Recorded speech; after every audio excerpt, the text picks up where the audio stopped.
Corporate governance को लेकर उठे हैं ढेर सारे सवाल एक स्टॉक पर। कौन सा स्टॉक है, क्या है सवाल और किसने उठाए हैं सवाल, आइए जानते हैं पूरी डिटेल्स में। हमारे साथ है इस वक्त नूपुर बताने के लिए। नूपुर बताइए। बिल्कुल सर, पीबी फिनटेक पॉलिसी बाजार, वहाँ पे एससीएस की तरफ से काफ़ी सारे सवाल उठे कॉर्पोरेट गवर्नेंस को लेके, क्योंकि कंपनी ने पहले अमालगमेशन जो स्कीम थी मैक्सेंस टेक्नोलॉजी के साथ जो सब्सिडरी इन्फो एज की, उसका अप्रूवल किया था अप्रैल 15, 2021 में। फिर उसी साल सितंबर 23 तारीख को वो विड्रॉ कर दिया और इस साल का जो अप्रैल का महीना निकला था 26 तारीख को, वहां पे कंपनी ने वापस उसे अप्रूवल दिया उस स्कीम की मर्जर को। तो एक बार पहले अप्रूव किया, फिर विड्रॉ किया और वापस से अप्रूवल दिया। इसी पे एससीएस ने सवाल पूछा है कि ऐसा कंपनी ने 3 बार क्यों किया है, कौन सा बेस्ट इंटरेस्ट था कि उन्हें 3 बार अपना रेजोल्यूशन चेंज करना पड़ा।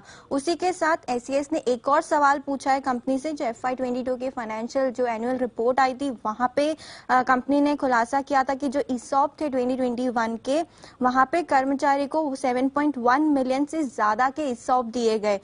जो अगर हम देखें ये 1% से ज्यादा है, जो इशूड कैपिटल है पिछले एक साल में उसका 1% से ज्यादा है। हालांकि जो प्रोस्पेक्ट दिया जो आईपीओ के टाइम आया था उसमें इस ईसॉप का कोई भी नहीं दिखा गया था, ये दिखाया ही नहीं गया था। इसी 2 चीजों पे एसएस ने सवाल उठाए पीबी फिनटेक पे। ओके, तो 2 चीज है।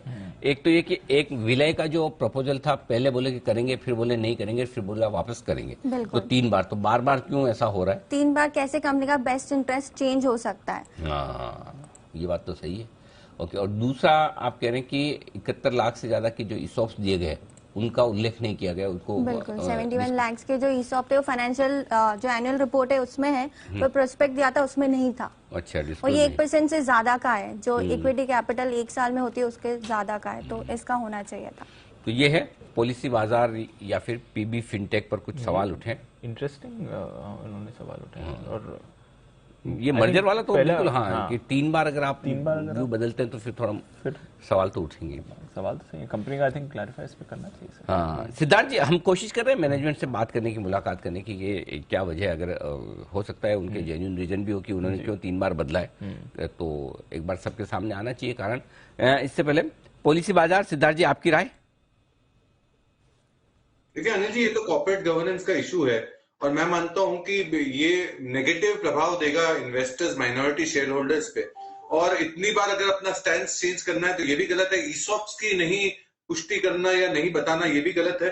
तो ये नए जमाने के बिजनेस में बहुत सिलेक्टिव होने की जरूरत है और पीबी फिनटेक पे हम बिल्कुल अपनी राय नहीं रखते हैं। और हम मानते हैं कि नए जमाने के बिजनेस में जो क्लैरिटी रखती है, जैसे कि एफएल इंडिया, ये सारी मैप माई इंडिया, ये सारी कंपनियां जो क्लियर कट बिजनेस प्लान दिख रहा है, डायनेमिज्म दिख रहा है, मॉडल दिख रहा है, तो हम नए जमाने के बिजनेस में बहुत सिलेक्टिव है, जैसे कि एफएल इंडिया या मैप माई इंडिया। ओके, तो बेहतर क्वालिटी के स्टॉक्स जहां पर गवर्नेंस इशू ना हो वहां पर पसंद है सिद्धार्थ जी को खरीदारी करना। बढ़ते आगे।